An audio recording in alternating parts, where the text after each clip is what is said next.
Semuanya, perkenalkan nama saya Geralda Fania Panjaitan dengan NIM 71201804. Di kesempatan kali ini nih, saya bakal menjelaskan beberapa permasalahan yang terjadi di Salatiga, yaitu bentroknya mahasiswa etnis di Salatiga. Nah, bagaimana ya cara penanganan dalam konseling? Check it out.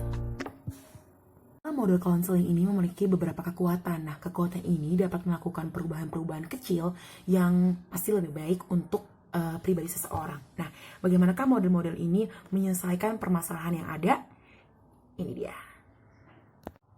Pada model yang pertama ini, kita ingin menyampaikan kepada yang didampingi bahwasannya yang didampingi ini memiliki kekuatan. Nah, kekuatan yang dia miliki ini harusnya dilakukan dengan cara hal-hal yang positif. Nah, hal-hal yang positif ini bisa berupa dengan karya dan juga beberapa ide yang positif juga. Nah, selanjutnya kepada orang-orang yang etis-etis ini kita ajarkan juga bahwasannya mereka tuh mempunyai kelemahan.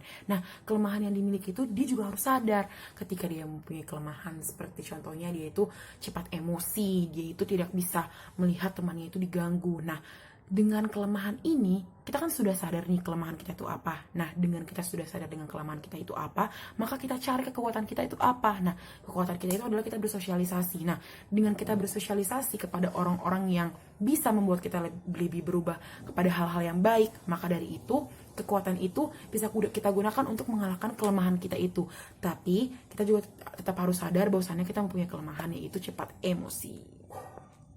Pada model logo konseling yang kedua ini, kita diharapkan untuk sadar akan diri kita. Bahwasannya diri kita ini, contohnya, kita tuh cepat emosi.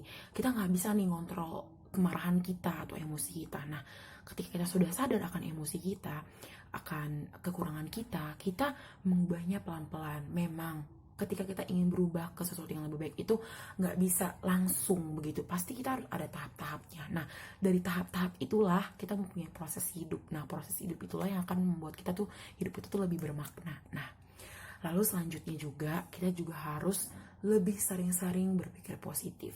Nah, seperti kasus yang sedang kita bahas ini, yaitu bentroknya mahasiswa di etnis Salatiga. Nah, kita cari tahu dulu nih, kenapa mereka tuh ngajak ribut sama kita, dia tuh pengen berantem sama kita. Kenapa nih, kenapa? Kita tuh harus tahu dulu sebenarnya tuh apa permasalahan yang mereka sedang ingin sampaikan kepada kita. Kita jangan langsung kayak cepat emosi begitu. Kita cari tahu dulu apa yang sebenarnya jadi penyebab permasalahan antara etnis satu dengan etnis yang lain gitu. Jangan kita langsung ngejudge mereka bahwasannya mereka itu ingin bertengkar dengan kita. Kita cari tahu dulu permasalahan yang ada.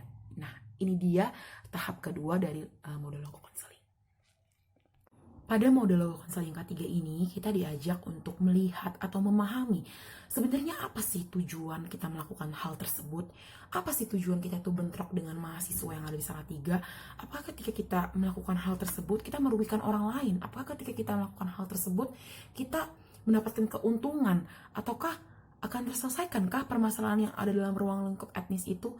Nah, ketika kita sudah tahu itu merugikan kita, maka kita seharusnya lebih tahu gitu apa yang seharusnya menjadi hal-hal yang lebih positif gitu. Kita melakukan dengan kepala dingin, yang artinya kita menyelesaikan masalah itu dengan cara baik-baik begitu. Nah, dengan kita menyelesaikan masalahnya itu dengan cara-cara yang baik, maka permasalahan itu pun juga akan selesai juga dengan baik begitu.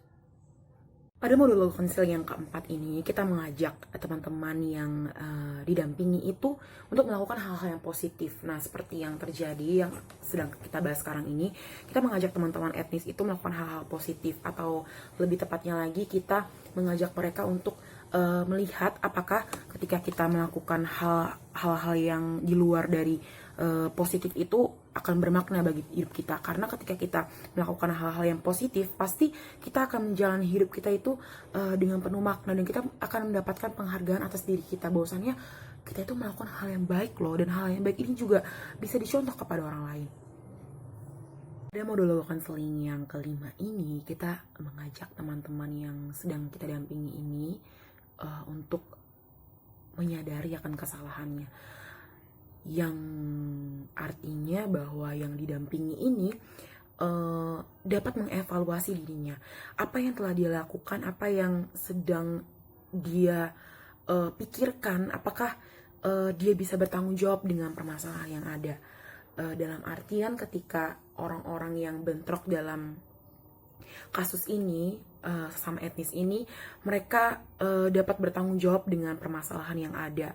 Mereka tidak kabur, mereka tidak lari, mereka menyelesaikan masalah itu dan juga berdamai dengan dirinya.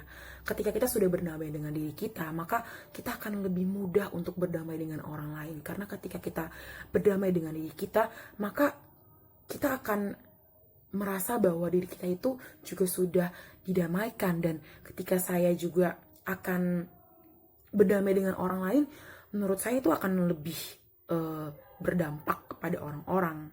Seperti itu. Masuk pada monolog konseling yang terakhir, yang artinya bahwasannya kita sebagai yang pendamping harus mengingatkan kepada yang didampingi bahwasannya mereka itu harus mengembangkan dirinya.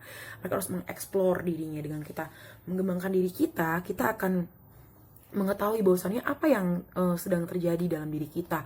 Kenapa sih kita tuh cepat emosi? Kenapa sih kita tuh apa-apa langsung main fisik, kita langsung adu mulut? Kenapa tidak menyelesaikan dengan kepala yang dingin? Kita harus lebih sabar, kita harus lebih jujur, kita harus lebih ikhlas kepada orang-orang. Kita menyikapi sebuah masalah itu dengan cara yang baik gitu, dengan menggunakan pikiran yang baik, tidak dengan pikiran-pikiran yang negatif.